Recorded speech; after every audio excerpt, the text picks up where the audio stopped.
Behind every stock there is a underlying business, focus on that business. जब ये complexity बढ़ता है तभी आपके लिए अपॉर्चुनिटीज क्रिएट होता है मार्केट में, क्योंकि आपको एज ए इन्वेस्टर आपको हमेशा आपका एसेट एलोकेशन और आपका इम्प्लाइड रिटर्न के बारे में सोचना चाहिए। किसी और का क्या रिटर्न बन गया पीछे की 3 साल में, वो सोच के आपको कोई फायदा नहीं होने वाला है। बिल्कुल, कई ऐसी स्कीम्स हैं जो 20 साल 25 साल 30 साल 20% से भी ऊपर कैगर दे चुकी हैं, मतलब फैक्ट है, वो देंगी नहीं।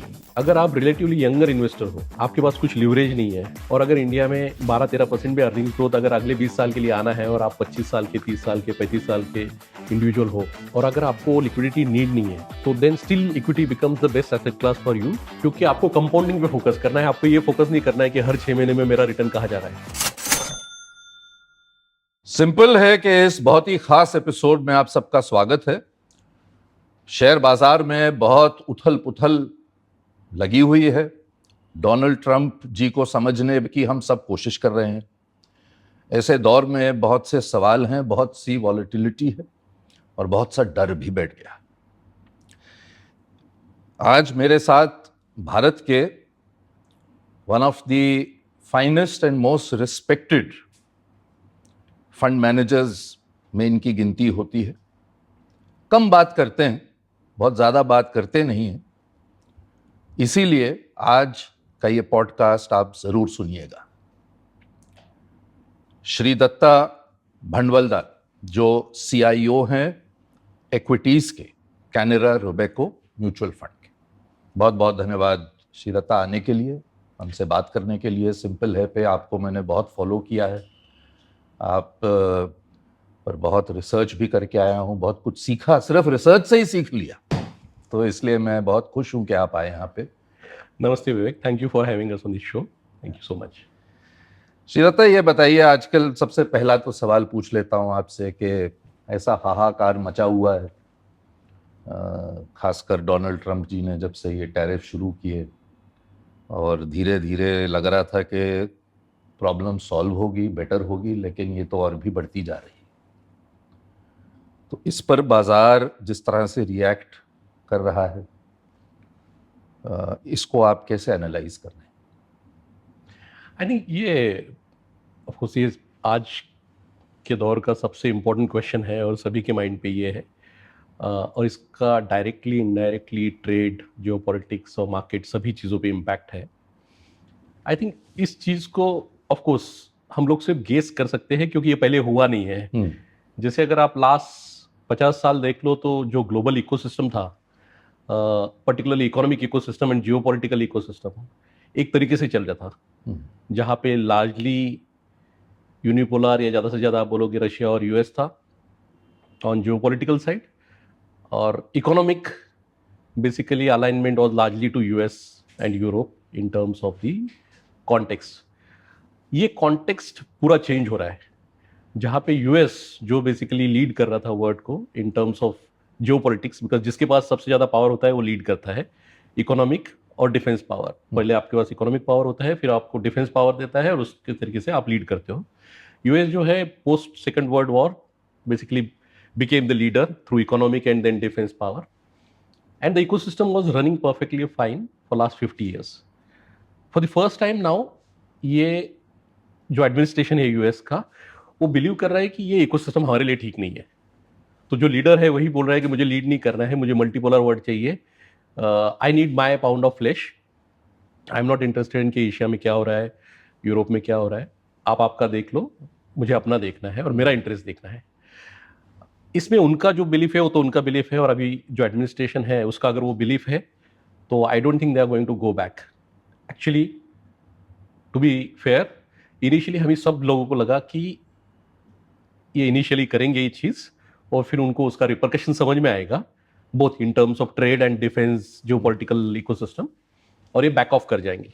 बट जैसे जैसे टाइम जा रहा है, in fact I my self have change my view from position जहाँ पे मुझे लगता था कि जैसे ही 10-year यील्ड US में ऊपर चला जाएगा, which is because they are the largest debtor country, सभी बेसिकली ऑडियंस के लिए, कि US कोई क्रेडिटर कंट्री नहीं है, US में सबसे ज़्यादा डेट है, बट उनका एडवांटेज यही है कि उनके अपने कंट्री में करेंसी में है वो, तो उसके चलते वो बहुत ज़्यादा यील्ड को सस्टेन नहीं कर सकते हैं।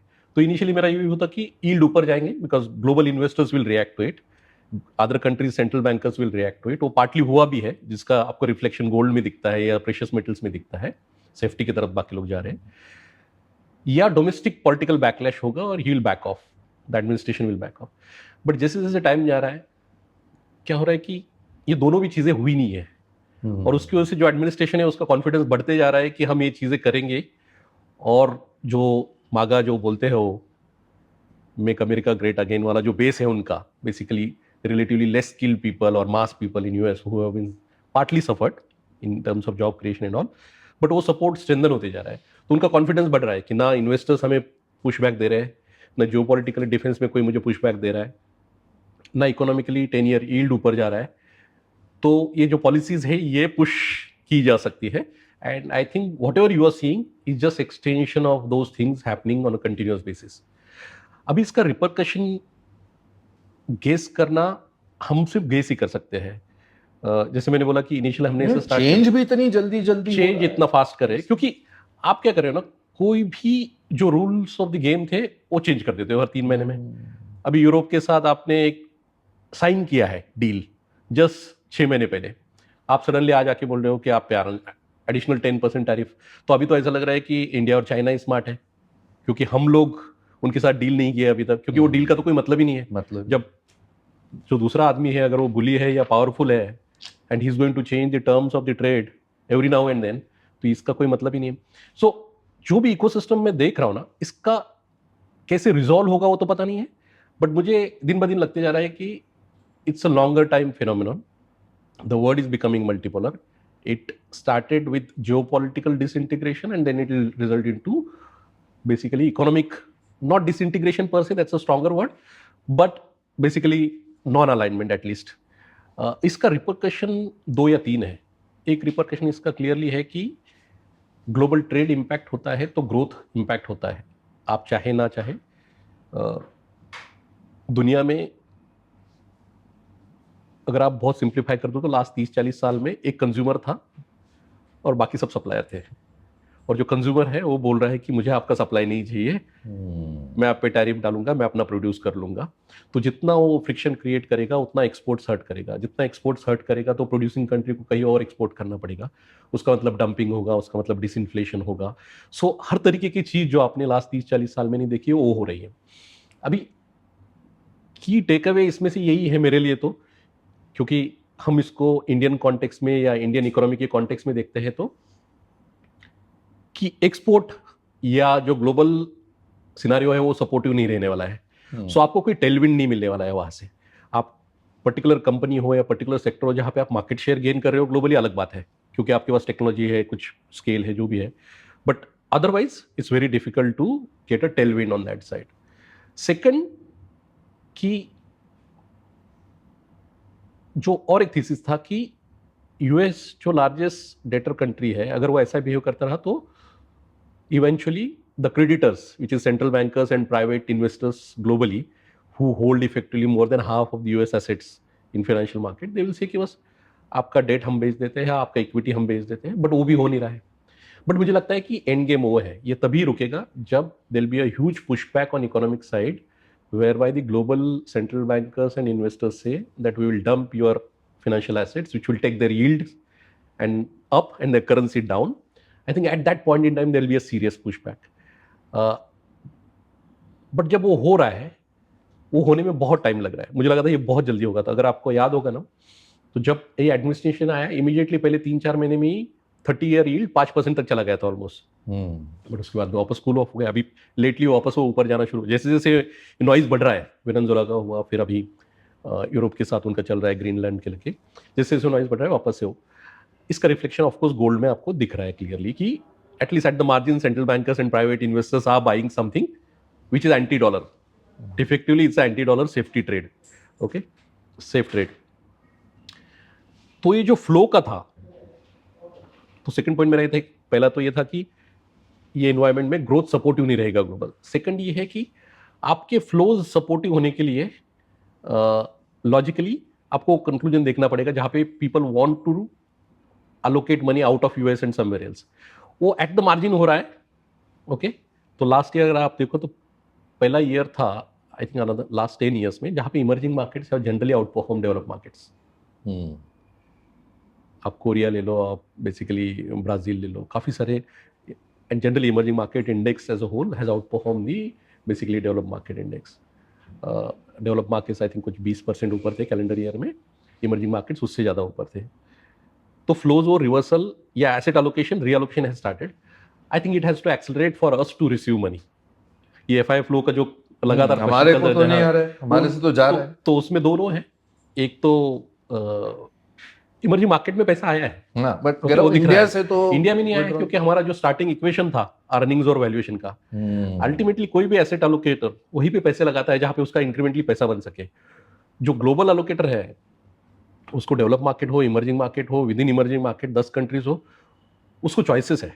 जैसे हम लोग सेक्टर में चॉइसेस करते हैं एट कंट्री लेवल जी या स्टॉक लेवल पे, वैसे ही ग्लोबल एलोकेटर। तो हमारा जो स्टार्टिंग इक्वेशन था, हमने इतने एक्सेसेस किए थे पर्टिकुलरली ब्रॉडर मार्केट में, एंड ये हमने काफ़ी मेरे इंटरव्यूज में भी बोला है और काफ़ी लोगों ने बोला है लास्ट ईयर स्टार्ट में भी और 24 एंड में भी, बस ब्रॉडर मार्केट बहुत एक्सपेंसिव हो चुका है।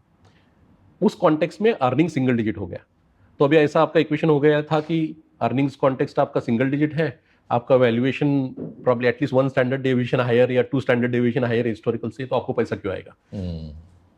तो खेल valuation valuation is so gradually मैं देख रहा हूँ कि अर्निंग थोड़ा थोड़ा इंप्रूव होना शुरू हुआ है, बट अभी भी वैल्यूएशन करेक्ट हो रहा है। And on top of that of course this trade deal adds to the uncertainty on the global side, क्योंकि जो भी ग्लोबल इन्वेस्टर है वो तो सिर्फ ग्लोबल फाइनेंशियल प्रेस पढ़ रहा है कि बस इंडिया यूएस का ट्रेड डील नहीं हो रहा है और इसका रिपरकशन हो सकता है, and we stood out because 50% as compared to 25% for rest of the countries. I think ये कॉन्टेक्स्ट है, इनमें इसमें हम लोग ऑपरेट कर रहे हैं। काफ़ी कॉम्प्लेक्स है टू से कि ये इसी तरीके से होगा, डिफिकल्ट है, बट जो भी हिस्ट्री हमें दिखाता है, एटलीस्ट मेरा ये लर्निंग है रीडिंग से ज़्यादातर ग्लोबल, अगर आप लास्ट 300-400 साल का हिस्ट्री पढ़ लो तो, कि इस टाइप का पॉलिसीज कुछ टाइम तक चलता है, उसके बाद में people starts pushing back, and more and I am getting convince at least personally कि you are reaching a point where even your friends will start pushing back, and that will the time where probably there will be some resolution of this. If it doesn't happen, then I think we are in a long period of actually a complex environment. The only comfort as Indians we can draw इसकी वजह हमारा exports as a percentage of GDP बहुत छोटा है, तो हम लोग उतने इंटीग्रेटेड नहीं है ग्लोबल सप्लाई चेन में, तो स्टार्टिंग बेस आपको उतना हर्ट नहीं करेगा जितना से चाइना को या कोरिया को या ताइवान को करेगा, बिकॉज उनका एक्सपोर्ट्स प्रोपोर्शन या यूरोप को करेगा, जहाँ पे काफी सारा integration, whether it is financial market integration or economic integration, is far higher as compared to India. But nonetheless, global growth slow होता है तो आप पे रिपरकशंस उसका होता है, ये कोरिलेशन है, इसमें ऐसा कोई ये नहीं है जस्ट जीडीपी कम है प्रोपोर्शन इसका मतलब आप पे इम्पैक्ट नहीं होगा, वो नहीं है। But that is the only comforting और silver line that you can say. Second is of course it is happening at a stage where we need lot of jobs, so it will also push lot of reforms on domestic front because आपको करना ही पड़ेगा, कोई choice नहीं है। और India में typically reforms सबसे ज़्यादा तभी होते हैं जब क्राइसिस है, मस्ट है, तब नहीं होते हैं जब बेसिकली करने चाहिए। सो इस तरीके से ये पूरा इन्वायरमेंट देख रहे हैं, काफ़ी कॉम्प्लेक्स है। I think it will be foolhardy to say कि इसी तरीके से प्ले आउट होगा या उसी तरीके से प्ले आउट होगा, बट ये 2-3 की टेकअवे है कि जब तक ये अनसर्टेनिटी रहेगा, सेफ एसेट्स की तरफ लोग जाते रहेंगे। जो इमर्जिंग मार्केट में या डेवलप मार्केट में अर्निंग्स ठीक है, वैल्यूएशन कॉन्टेक्स्ट ठीक है, वहाँ पे इंक्रीमेंटली पैसा रीअलोकेट होता रहेगा।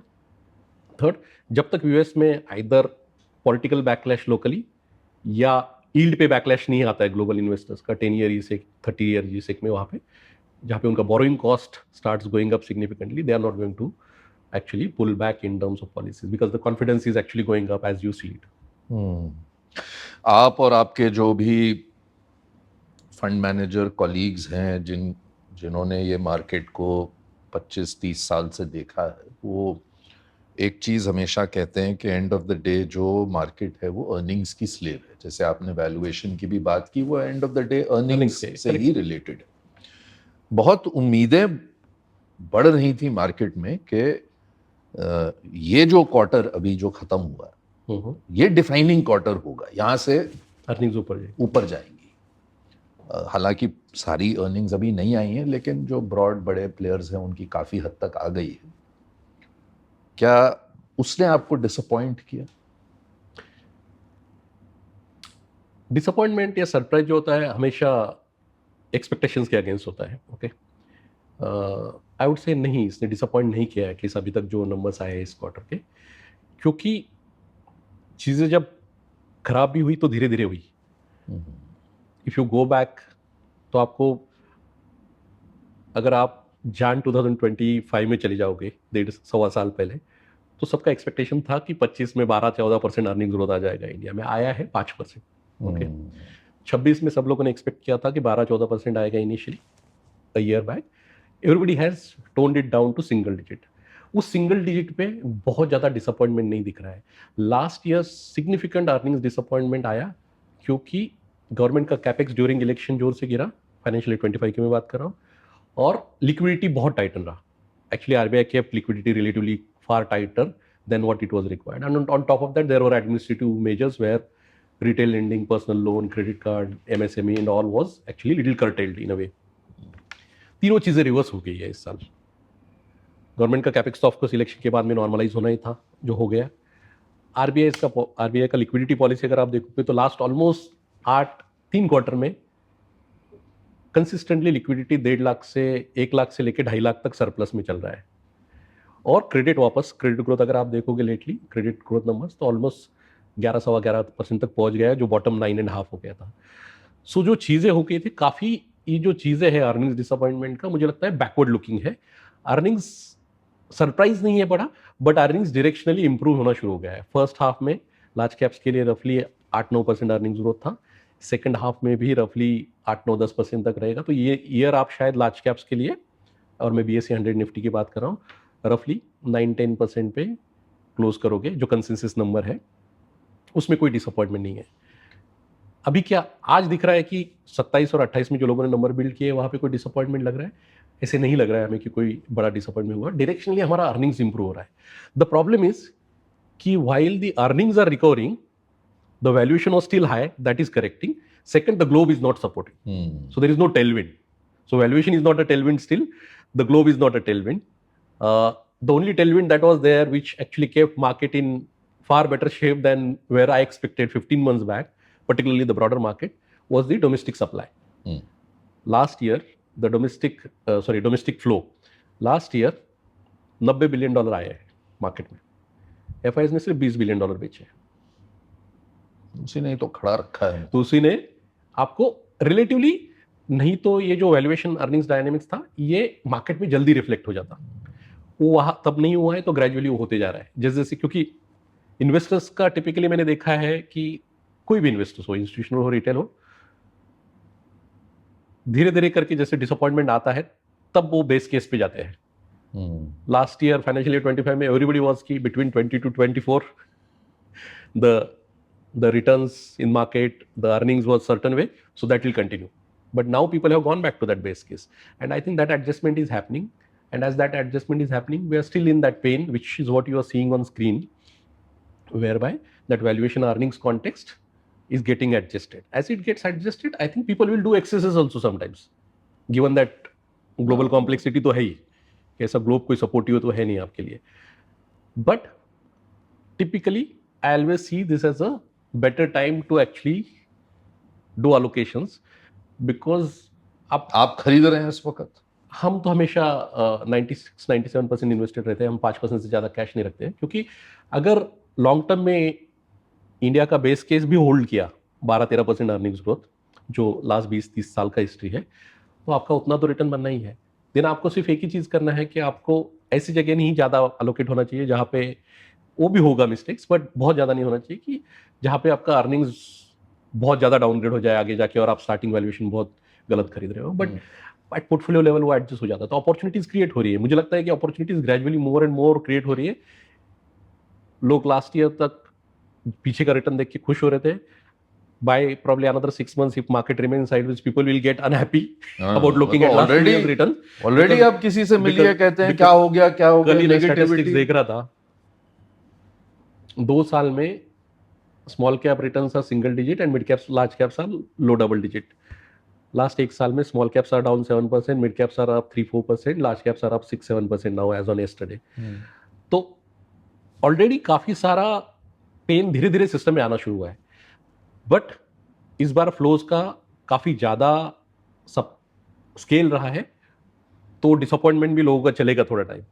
बट मुझे लगता है कि ये थ्रू द ईयर जब ये कॉम्प्लेक्सिटी बढ़ता है तभी आपके लिए अपॉर्चुनिटीज क्रिएट होता है मार्केट में, क्योंकि आपको एज ए इन्वेस्टर आपको हमेशा आपका एसेट एलोकेशन और आपका इम्प्लाइड रिटर्न के बारे में सोचना चाहिए।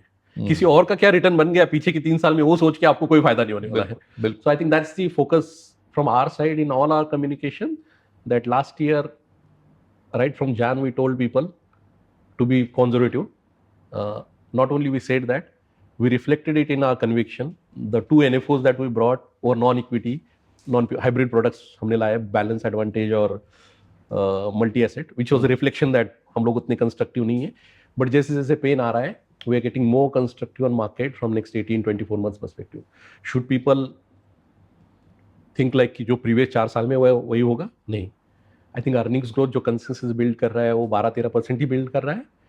वैल्यूएशन जैसे कोविड में थे या जैसे 2017-18 में एक बार हुआ था जोर से गिरे थे, वैसा कुछ नहीं है। आप नॉर्मलाइज वैल्यूएशन पे हो तो आपका नॉर्मलाइज रोल ओवर एक्सपेक्टेशन होना चाहिए मार्केट में। So that's how we are actually looking at market. आपके एक इंटरव्यू में मैं पढ़ रहा था, आपने कहा कि जो नेक्स्ट लेग होगी मार्केट की ऊपर की, वो एक बारबेल रैली होगी इन्वेस्टमेंट और कंजम्पशन थीम पर। तो ये बारबेल मतलब आज के यंग लोग जिम में तो बहुत जाते हैं, तो जरा अगर आप इनको ये समझा पाए कि सिंपल लैंग्वेज में कि ये Sure. आप कंजम्पशन तो सब कह ही रहे हैं, भारत में इतनी खुद की बड़ी मार्केट है, और इन्वेस्टमेंट पे आपने ऑलरेडी बात की कि कैपेक्स तो हो ही रहा है, बट हालांकि आजकल क्या पिछले कुछ साल से कोविड के दौरान से इन्वेस्टमेंट का सारा बोझ सरकार पे ही आ गया है। प्राइवेट इन्वेस्टमेंट अभी उस तरह से किक ऑफ नहीं हुई, तो इस पर आपकी क्या राय? बारबेल रैली क्या है? ऑफ कोर्स वो जो फोरम था वो कंजम्पशन वर्सेस इन्वेस्टमेंट था, इसलिए भी वो आया है। बट बारबेल यानी उसके लिए बैकग्राउंड समझना जरूरी है। अगर आप कंजम्पशन तो लार्ज पार्ट ऑफ इकोनॉमी है, तो हमेशा इंडिया में जनरली अच्छा करेगा, क्योंकि private consumption is 65% of your GDP. But अगर आप लास्ट कोविड के बाद का 4 साल देखो, तो जैसे आपने बोला राइटली कि गवर्नमेंट का कैपेक्स बहुत बड़ा उस पीरियड में, क्योंकि कोविड था, प्राइवेट एक्टिविटी कम था, जॉब लॉसेस हुए थे, तो गवर्नमेंट ने बोला कि भाई we have to shoulder the responsibility of actually doing activity. So उनका कैपेक्स 3-3.5 लाख करोड़ से 11 लाख करोड़ तक पहुंचा वो 4 साल में, 3-4 साल में।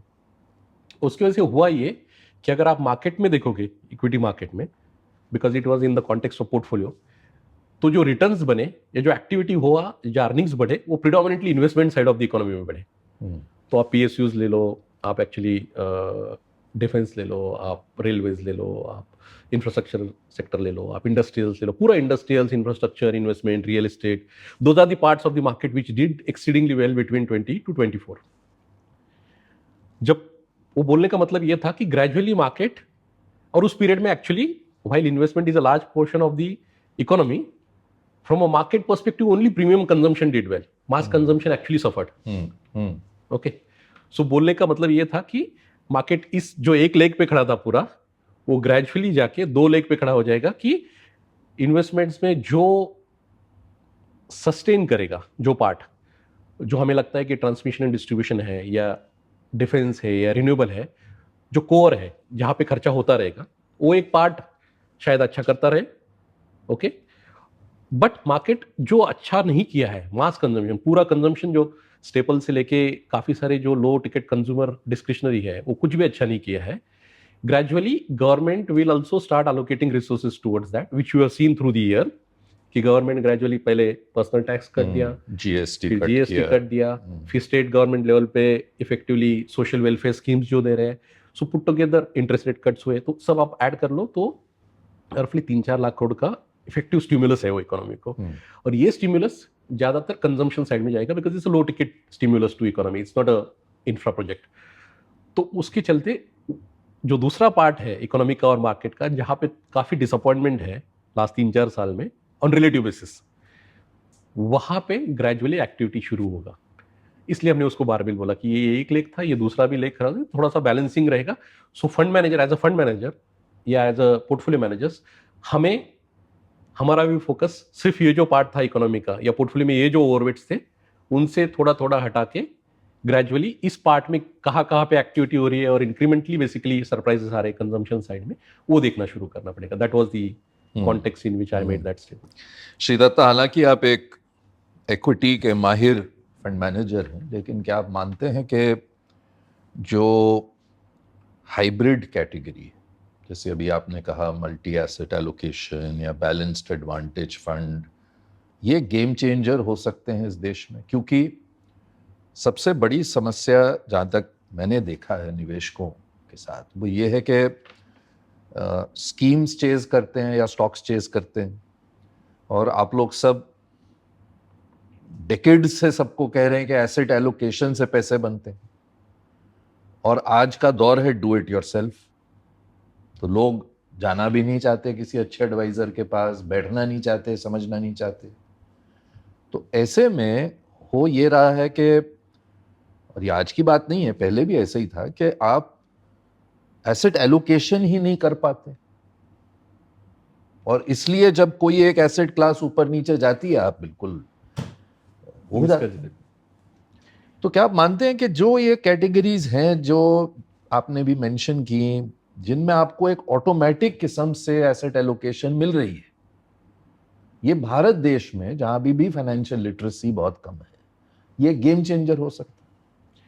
ये ऑलरेडी कैटेगरीज काफ़ी बड़ी हो चुकी है. ओके, सो ये गेम चेंजर तो इन अ वे है ही, बट सभी प्रोडक्ट्स में हमारा ये स्ट्रांग बिलीफ है कि सब प्रोडक्ट्स का एक सेट ऑफ इन्वेस्टर्स है,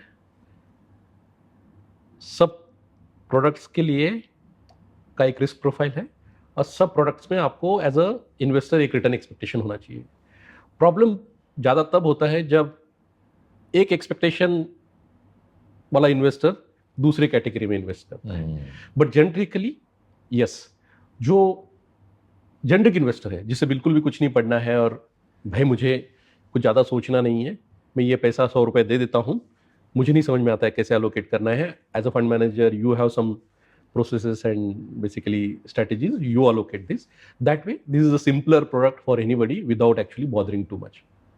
But at the same time, जैसे मैंने पहले भी बोला आपको, अगर आप रिलेटिवली यंगर इन्वेस्टर हो, आपके पास कुछ लिवरेज नहीं है, और अगर इंडिया में 12-13% भी अर्निंग्स ग्रोथ अगर अगले 20 साल के लिए आना है, और आप 25 साल के, 30 साल के, 35 साल के इंडिविजुअल हो, और अगर आपको लिक्विडिटी नीड नहीं है, तो then still equity becomes the best asset class for you, क्योंकि आपको कंपाउंडिंग पे फोकस करना है. आपको ये फोकस नहीं करना है कि हर 6 महीने में मेरा रिटर्न कहाँ जा रहा है.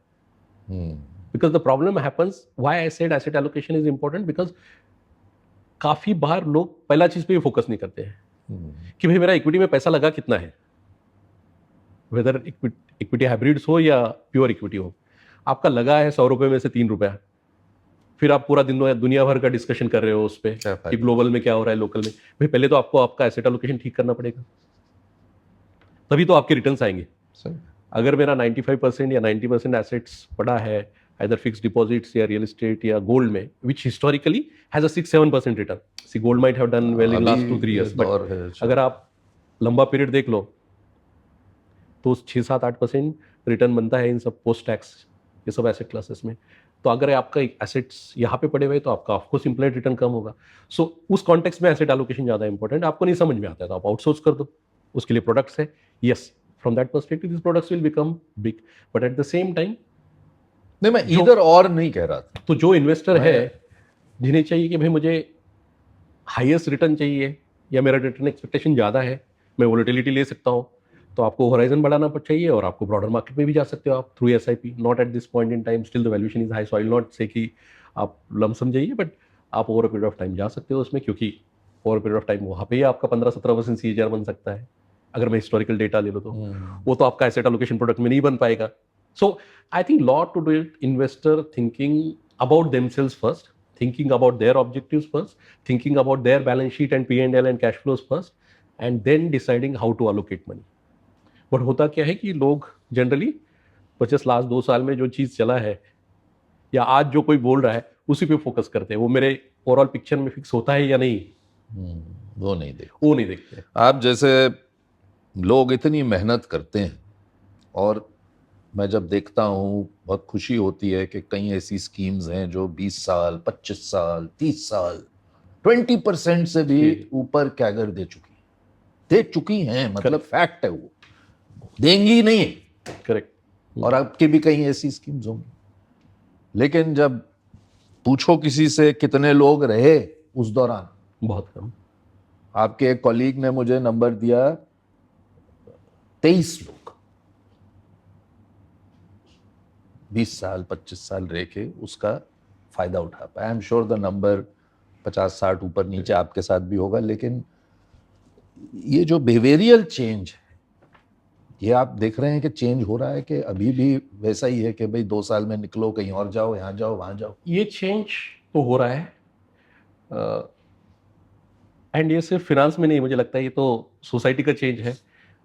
जितनी ज़्यादा आपके पास इंफॉर्मेशन है और जितना कम आपके पास पर्सपेक्टिव है, उतना ज़्यादा आप ट्रेड करोगे। और पर्सपेक्टिव बनाने के लिए तो मेहनत करना पड़ता है। Okay, so I think there are two ways to learn. एक कि आप पर्सपेक्टिव बिल्ड करो ताकि आप जो भी आपकी प्रोडक्ट्स है, जो भी हाउसेस आपको अच्छे लगते हैं, जो भी स्ट्रेटेजीज आपको वहाँ पे बैठ सको। या सेकंड है फिर आप एक्सपीरियंस से सीखते हो। जैसे लास्ट 2-3 साल में जो लोग आए हैं, वो लास्ट 2 साल का एक्सपीरियंस अभी जैसा रहा है स्मॉल कैप में, ग्रेजुअली उनका लर्निंग हो जाएगा। सो इट्स ऑलवेज लाइक कि मार्केट में इधर आप पैसा बनाते हो या आप लर्न करते हो। प्रॉब्लम ये होती है कि वो जब झटका लगता है तो हम भाग ही जाते हैं, फिर वो हम एसेट क्लास को ही बोल देते हैं कि ये वर्थ इट नहीं। मुझे लगता है वो थोड़ा, at least that's a hunch that I have, कि that will be far, intensity will be far less now in coming cycles, because ये जो डेटा है, ये अभी मैं ही 20 साल से काम कर रहा हूँ तो मैं देख रहा हूँ कि 2012 में शायद स्टार्कली इतना आउट नहीं था कि कौन सा एसेट क्लास में पैसा बनता है, volatility is part of the game. I think lot of it through communications like this Education, we have been able सब टू लोगों कन्विंस ने इन्वेस्टर्स। industry सो ने अगर किया है। 100 लोगों में से 50 लोग भाग रहे थे पहले, तो शायद इस आगे के साइकिल्स में उससे कम भागेंगे या एसेट एलोकेशन वो अपना ठीक रखेंगे। So that's the way I look at it actually. आप जब अपना पोर्टफोलियो कंस्ट्रक्ट करते हैं तो क्या ये देखते हैं कि ये large cap, I am not talking about category wise, तो खैर उसमें तो आप बाउंड हैं रेगुलेटरीली, बट मैं कह रहा हूँ जब आप कोई, या आपकी टीम आपके नेतृत्व में, आप ऐसी क्या 2-3-4 चीजें देखते हैं एक कंपनी में निवेश करने से पहले? आई थिंक कोर हमारा हमेशा ये रहा है कि मार्केट आपके कंट्रोल में नहीं है, बिजनेस इवोल्यूशन आपके कंट्रोल में है, मैनेजमेंट इवोल्यूशन आपके कंट्रोल में है। ओके, और इंट्रिंसिक वैल्यू बिजनेस का देखना ये आपके कंट्रोल में है, तो आप उस पर फोकस करो। तो हमारा जो स्टार्टिंग फिलोसॉफी है as a house, behind every stock there is a underlying business, focus on that business. अगर बिजनेस स्केलेबल है, अगर बिजनेस कैपिटल इफिशिएंट है, यानी आरओई आरओसी एक 15% के ऊपर है थ्रू साइकिल, अगर ऐसा मैनेजमेंट है, क्योंकि इंडिया में ज़्यादातर कंपनीज मैनेजमेंट रन है, प्रमोटर रन है, अगर ऐसा मैनेजमेंट है जो आपके साथ शेयर करने के लिए विलिंग है, क्योंकि बाउंटी तो आएगा बट वो आपके साथ as a minority share holder share होगा या नहीं, उसका अलग अलग एक्सपीरियंस है ओवर 20 ईयर्स मेरा, अलग अलग सेक्टर्स में अलग अलग प्रमोटर्स के साथ, तो वो शेयर होगा कि नहीं माइनॉरिटी शेयर होल्डर के साथ। ये सब चीज़ों पे, और बैलेंस शीट कैसा है, ये सब चीज़ों पे हम लोग कोर फोकस करते हैं। तो इसमें 3 ब्रॉड पार्ट आते हैं। एक कि किस टाइप के बिजनेस के साथ आप डील कर रहे हो। क्या ना, मार्केट के फ्लेवर चेंज होते रहेंगे but intrinsic characteristics of businesses बहुत कम चेंज होते हैं। साइक्लिकली P&L का ग्रोथ चेंज हो सकता है, प्रॉफिट एंड लॉस स्टेटमेंट का, क्योंकि इस सेक्टर में कम ग्रोथ है, but ROE ROC, capital structure, balance sheet वो उतना चेंज नहीं होता है बिजनेसेस का। तो किस टाइप के साथ बिजनेस के साथ आप डील कर रहे हो, ये सबसे पहले हम लोग फोकस करते हैं। कुछ बिजनेसेस होते हैं जो डीप सिक्लिकल होते हैं, कुछ बिजनेसेस होते हैं जो नैरो सिक्लिकल होते हैं। सो जब हम लोग स्ट्रक्चरल बोलते हैं, उनको नैरो सिक्लिकल लोगों को स्ट्रक्चरल बोला जाता है जल्दी, ये स्ट्रक्चरली अच्छी कंपनी है। ऐसा नहीं कि उसमें साइकिल नहीं आते, उसमें साइकिल उतने डीप नहीं आते हैं, बट वही आप मेटल की बात करो तो for example as a sector deep cycle आते हैं। तो किस टाइप के बिजनेस के साथ आप डील कर रहे हो as a Canara Robeco, am I dealing with top 2 quartile businesses. अगर मैं टॉप 500 कंपनीज जो है सपोज, उनको basis this business quality parameter डाल दूं, तो कि भाई पहले 250 कंपनी में मैं इन्वेस्ट कर रहा हूँ कि नहीं, ये एक पहला फोकस है। I am simplifying it for the investor. उसके ऑफकोर्स बहुत सारे पैरामीटर हैं कि हम लोग क्या देखते हैं उसमें, क्वालिटी ऑफ बिजनेस में।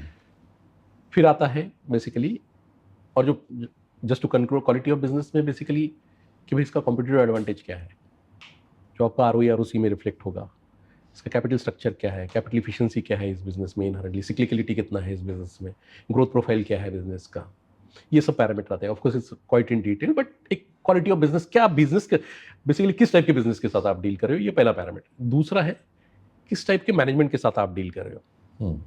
In fact some sectors management becomes first. Correct, बिल्कुल करेक्ट। तो कि भाई ये मैनेजमेंट का पास्ट ट्रैक रिकॉर्ड क्या है।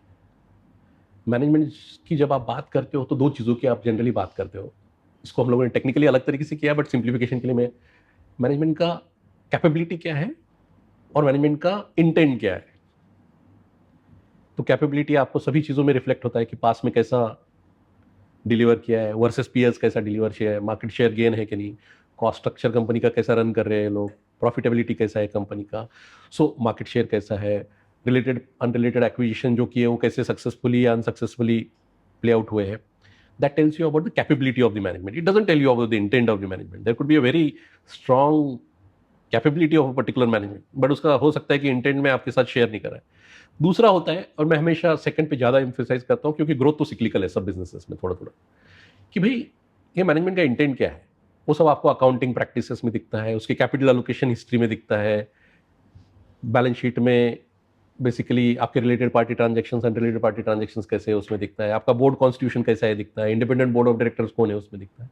सो ये सब पैरामीटर्स आते हैं, I am not counting all of them, but ये सब मिला के आप एक असेसमेंट करते हो कि किस टाइप के बिजनेस के साथ, मैनेजमेंट के साथ आप डील कर रहे हो। तो पहला हुआ बिजनेस, सेकंड हुआ मैनेजमेंट, देन आता है आपका कि जो इंडिविजुअल पोर्टफोलियो मैनेजर का प्रेरोगेटिव है कि भाई किस वैल्यूएशन पे आपको लेना है। और मेरा थोड़ा डिफरेंशिएटेड व्यू है उस पर कि, और डिफरेंशिएटेड भी नहीं है फंडामेंटली, एकदम कोर पे आप जाओगे एकदम तो, कि पी या यू बाई बिट्टा और ये सब चीज़ें आपको कुछ भी नहीं बताते किसी वैल्यूएशन के बारे में। तो जब लोग काफ़ी, इसलिए मैं बोला जितना ज़्यादा इन्फॉर्मेशन उतना ज़्यादा लैक ऑफ पर्सपेक्टिव होता है।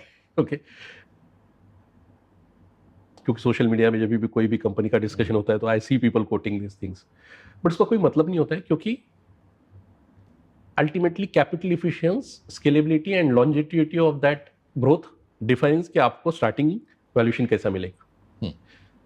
और इन तीन चीज़ों को मिला के इंट्रिंसिक वैल्यूएशन होता है। तो हम लोग काफ़ी फोकस करते हैं कि इंट्रिंसिक वैल्यू पे फोकस करो आप, कि भाई अगर 100 करोड़ का टॉप लाइन वाला कंपनी है, अगर आपको लगता है कि अगले 10 साल में 1000 करोड़ का हो सकता है, तो then of course it will not trade cheap no. और ऑन टॉप ऑफ दैट अगर आरओई आरओसी आपका 20-25% है और मैनेजमेंट अच्छा है, तो क्यों वो चीप ट्रेड करेगा in PE terms. I am just explaining because investors understand that.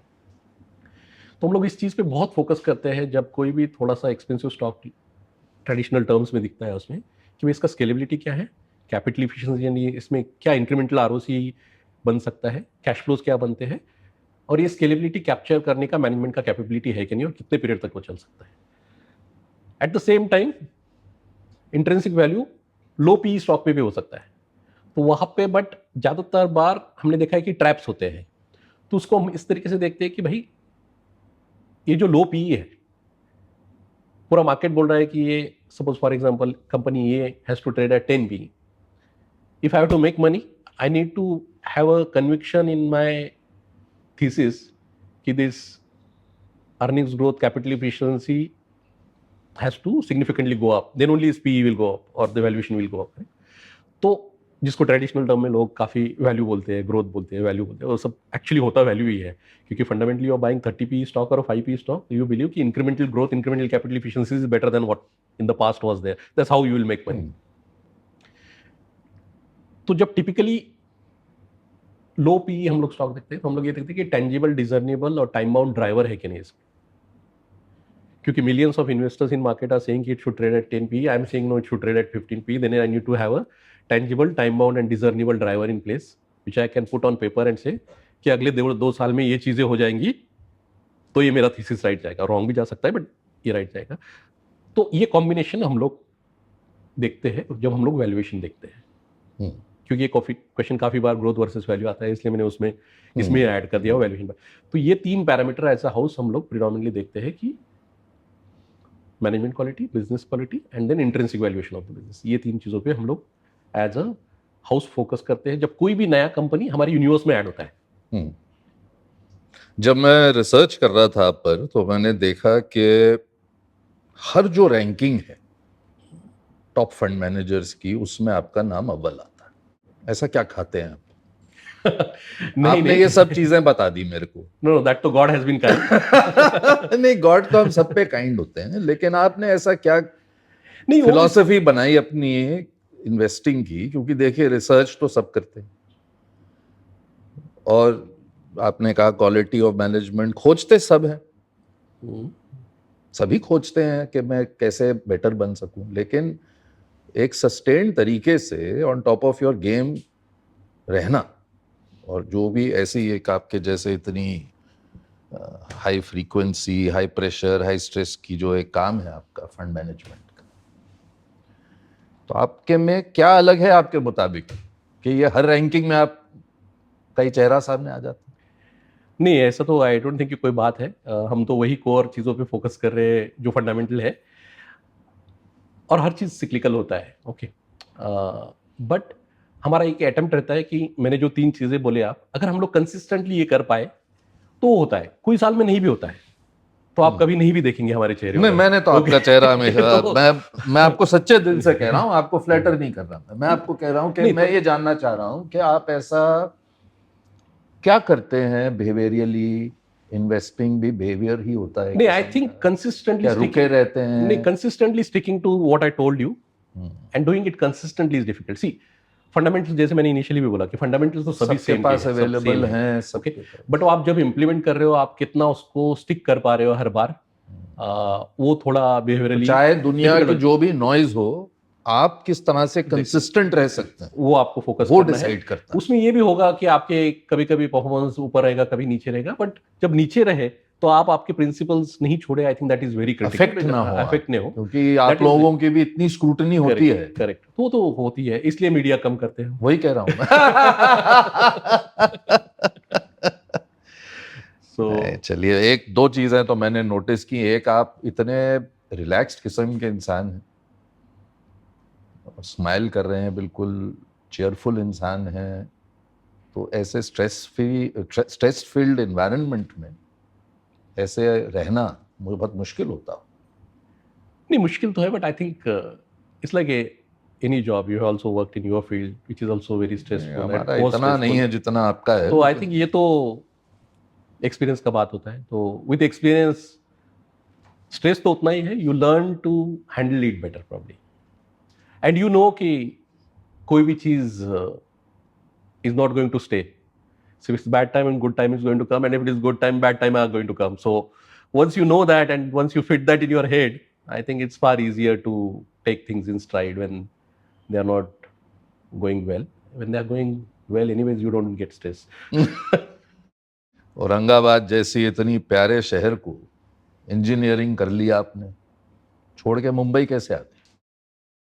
नहीं, वो तो एक आई थिंक एक्सीडेंटल था कि हमने कर तो ली engineering, but second third year में मुझे उतना इंटरेस्ट नहीं आया मैकेनिकल इंजीनियरिंग में जितना मैं इनिशियली सोचा था। जब आप यंग होते हो 11-12 में, तो आपका एक फैसिनेशन होता है। तो आई थिंक जो एज ब्रैकेट में मैं हूँ, मैं बोलना नहीं चाहता हूँ बट तब एक मैकेनिकल इंजीनियरिंग का दौर था कि it was at the top. So engineering का ही दौर, इंजीनियरिंग का भी दौर था, इंजीनियर बन जाइए, डॉक्टर बन जाइए, यही दो उम्मीदें होती ऑप्शन थी तो दो ही थे परिवार हमारे की। पेरेंट्स के पास, तो दो ही ऑप्शन थे कि भाई इधर चला जा या इधर चला जा। बट आई थिंक वो मुझे काफी फैसिनेशन था, बट जब मैंने किया तो मुझे लगा कि नहीं भाई, इतना मजा नहीं आ रहा है। Then I appeared for MBA and did my MBA at Mumbai. And during MBA जब मैंने पिंक पेपर्स पढ़ने शुरू किए, और तब पिंक पेपर्स का क्वालिटी अभी से बहुत अच्छा हुआ करता था। बहुत बहुत धन्यवाद, मैं भी तब प्रिंट में था। तो जब मैंने एडिटोरियल्स पढ़ना शुरू किया बिजनेस स्टैंडर्ड का particularly, and I don't know whether I can coat that और नॉट। नहीं, बिल्कुल।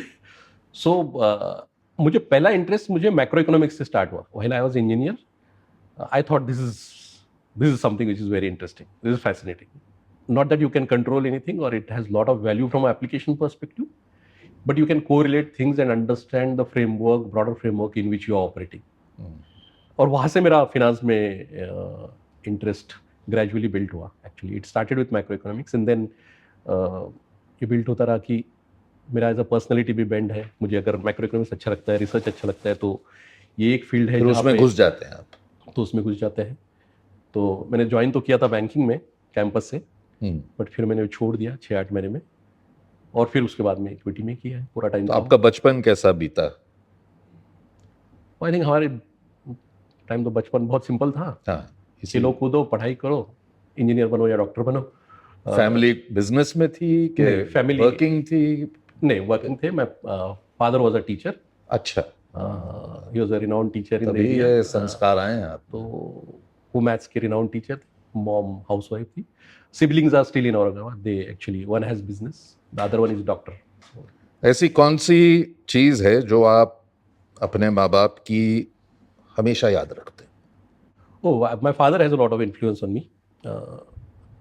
उनका हमेशा दो ही चीज़ों पे फोकस रहता है कि आप खुश रहो और आपका हेल्थ ठीक रखो. बाकी सब चीज़ों का लाइफ में कोई इंपॉर्टेंस नहीं है. And this is he has taught us right from the childhood, all of us. I think that has a huge impression on me कि हम लोग सब लोग भागदौड़ तो बहुत करते हैं और करनी भी चाहिए. एस्पिरेशनल तो होना चाहिए ऑफ कोर्स हर चीज़ में, बट अगर कोई चीज़ प्ले आउट नहीं करे तो आपके हेल्थ को इम्पैक्ट नहीं करना चाहिए आपको. और खुश कैसे रहना चाहिए? खुश तो मैंने आपको पहले पता कैसे? कि वो तो एक विद एक्सपीरियंस ही होता है, क्योंकि जब वो बोलते थे तो हमें उतना नहीं लगता था कि कैसे रहा जाए, कि आपको वही एडमिशन तो नहीं मिला. $1 मिलियन क्वेश्चन है ना. नहीं, I खुश think- कैसे रहे? खुश तो यही है कि आई थिंक उसका एक ही तरीका है. You need to fix that in your mind कि no time stays. Bad time doesn't stay, good time doesn't stay, so then you become little more even. There is no other way. ये humility भी आपकी parents से ही सीखी है? ये तो सब पेरेंट्स से आया है, हमारा कुछ नहीं है इसमें. अरे ऐसे मत बोलिए, आपने उसको प्रैक्टिस किया, आपने उसे इम्प्लीमेंट किया. बहुत हम्बल हैं आप. पर जब मैंने देखा छोटे शहर में एक अलग जीवन होता है. उसका ऑफ कोर्स उसका इम्प्लीकेशंस होता है. सबका अपना अपना एडवांटेज होता है. इतना बात क्यों नहीं करते आप? इतने मीडिया शाय क्यों हैं? नहीं, ऐसा मीडिया शाय है ऐसा नहीं है, बट हमारा ऐसा है कि उतना ही कम्युनिकेट करो जितना ज़रूरी है. बाकी अपने काम पे फोकस करो. अगर वहाँ पे डिलीवरी हो जाएगा तो अपने आप लोग नोटिस कर लेंगे. बहुत बहुत अच्छा लगा आपसे बात करके श्रीरत्न. मैं Thank you so भगवान much. से प्रार्थना करता हूँ कि आपको और बहुत सक्सेस दें. Thank you so much. जो आप सेवा कर रहे हैं इस देश के लोगों की, उनके वेल्थ बढ़ाने की, उसमें आप और सक्सेसफुल हो. Thank you so much. Thank you so much for having us on the show.